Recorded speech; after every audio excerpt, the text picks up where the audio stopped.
Assalamualaikum warahmatullahi wabarakatuh. Perkenalkan, nama saya Tina Tipa. Di sini saya akan menjelaskan materi Sistem Hukum Indonesia.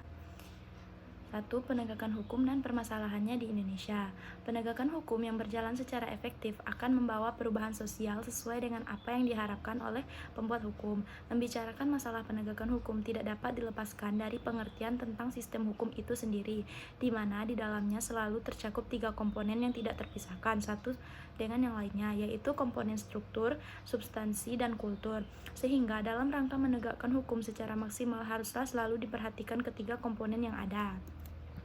Sedangkan pengertian penegakan hukum adalah suatu proses yang mewujudkan keinginan-keinginan hukum menjadi kenyataan. Yang disebut sebagai keinginan-keinginan hukum di sini tidak lain adalah pikiran badan pembuat undang-undang yang dirumuskan dalam peraturan hukum itu. Perumusan pikiran pembuat hukum yang dituangkan dalam peraturan hukum akan turut menentukan bagaimana penegakan hukum itu dijalankan. Dalam kenyataan, maka proses penegakan hukum itu memuncak pada pelaksanaannya oleh para pejabat penegak hukum itu sendiri. Ada beberapa faktor yang menentukan apakah proses penegakan hukum itu dapat berjalan efektif atau tidak, yaitu 1. Harapan masyarakat, yaitu apakah penegakan hukum tersebut sesuai atau tidak dengan nilai masyarakat.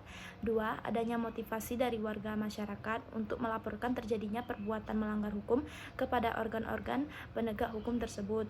3. Kemampuan dan kewibawaan organ-organ penegak hukum.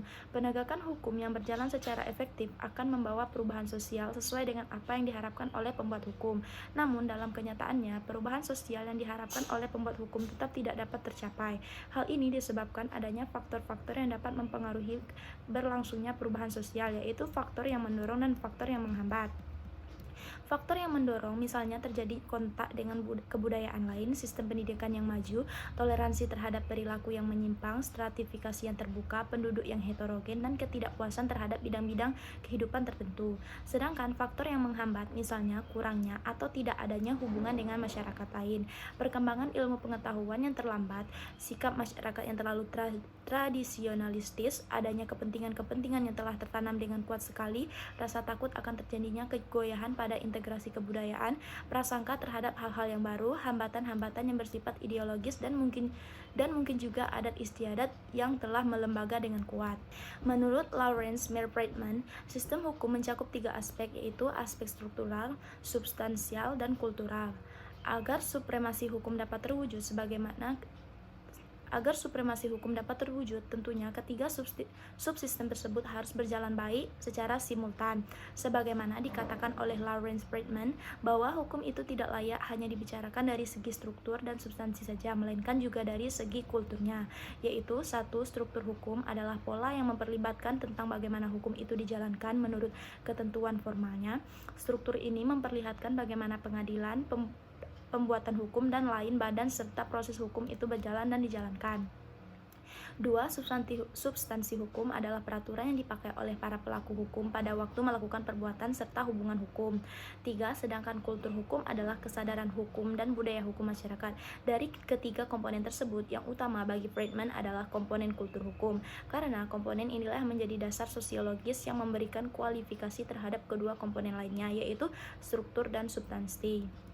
Pendekatan sistem dalam sistem peradilan pidana. Secara normatif, peradilan pidana di Indonesia merupakan suatu sistem yang disebut dengan sistem peradilan pidana. Tetapi kalau dilihat dari gambaran mengenai fungsi dan tugas serta tujuan dari masing-masing subsistem, sebagaimana telah diuraikan di atas, tampaknya peradilan pidana sebagai suatu sistem masih belum terpenuhi. Hal ini terlihat dari masing-masing subsistem tersebut mempunyai tujuan yang berbeda dalam kerangka penegakan hukum, dan seringkali menemukan dalam prakteknya subsistem tersebut kurang atau kerjasama yang baik. Menurut Elias M. Award dan dalam O.J. Salman dan Anton F. Susanto menjelaskan sebagai berikut. 1. Sistem itu bersifat terbuka atau pada umumnya bersifat terbuka. Suatu sistem dikatakan terbuka jika berinteraksi dengan lingkungannya, dan sebaliknya dikatakan tertutup jika mengisolasikan diri dari pengaruh apapun. 2. Sistem terdiri dari 2 atau lebih subsistem, dan subsistem terdiri lagi dari subsistem lebih kecil dan begitu seterusnya. Subsistem itu saling bergantung satu sama lain dan saling memerlukan. 4. Sistem mempunyai kemampuan untuk mengatur diri sendiri atau self-regulation. 5. Sistem mempunyai tujuan dan sasaran. Dalam pelaksanaan sistem peradilan pidana, seharusnya pendekatan yang digunakan adalah pendekatan sistem, yaitu pendekatan yang mempergunakan segenap unsur yang terlibat di dalamnya sebagai suatu kesatuan yang saling berhubungan atau interrelasi dan saling mempengaruhi satu sama lain. Penegakan hukum yang baik terjadi apabila sistem peradilan pidana bekerja secara objektif dan tidak bersifat memihak, serta memperhatikan secara seksama nilai yang hidup dan berkembang dalam masyarakat. Nilai tersebut tampak dalam wujud reaksi masyarakat terhadap kebijakan kriminal yang telah dilaksanakan oleh aparatur penegak hukum. Jika dicermati pelaksanaan peradilan pidana dalam praktek, hubungan timbal balik dan saling tergantung antara subsistem dalam sistem peradilan pidana di Indonesia sangatlah sulit terjadi. Kemudian dikaitkan dengan KUHAP yang selama ini dijadikan pedoman dalam melaksanakan peradilan pidana di Indonesia, maka sebenarnya di dalam praktek hukum peradilan pidana kita lebih mendekati kepada suatu proses yang dilaksanakan melalui tahapan-tahapan tertentu, yaitu 1. Tahapan penyelidikan, 2. Tahapan penyidikan, 3. Tahapan penuntutan, 4. Tahapan pemeriksaan, 5. Upaya hukum biasa dan luar biasa, 6. Pelaksanaan putusan. 2. Apa itu litigasi? Litigasi sendiri merupakan suatu istilah dalam hukum mengenai penyelesaian suatu sengketa yang dihadapi melalui jalur pengadilan. Proses tersebut melibatkan pembebaran informasi dan bukti terkait atas sengketa yang dipersidangkan, gunanya untuk menghindari permasalahan yang tak terduga di kemudian hari. Masalah sengketa tersebut diselesaikan di bawah naungan kehakiman. Dalam Undang-Undang 1945 Pasal 22 disebutkan bahwa sistem kehakiman di bawah kekuasaan Mahkamah Agung dan badan peradilan di bawahnya. Badan-badan peradilan tersebut antara lain Peradilan Umum, Peradilan Agama, Peradilan Tata Usaha Negara, Peradilan Militer, dan Mahkamah Konstitusi. Penyelesaian sengketa melalui litigasi ada bermacam-macam jenisnya. Jenis kasus litigasi seperti 1. Mengenai pembebasan lahan, 2. Perbankan, 3. Sengketa keperdataan, 4. Kejahatan perusahaan atau fraud, 5. Penyelesaian atas tuduhan palsu atau perbuatan hak asuh anak. Proses penyelesaian sengketa melalui jalur peradilan atau litigasi seringkali disebut dengan ultimum remedium. Jadi, maksudnya litigasi adalah sarana akhir dari penyelesaian sengketa. Hasil akhir dari litigasi mempunyai kekuatan hukum mengikat terhadap pihak-pihak yang terkait di dalam sengketa tersebut. Sedangkan non-litigasi adalah penyelesaian berdasarkan itikat baik yang dimiliki para pihak yang bersengketa.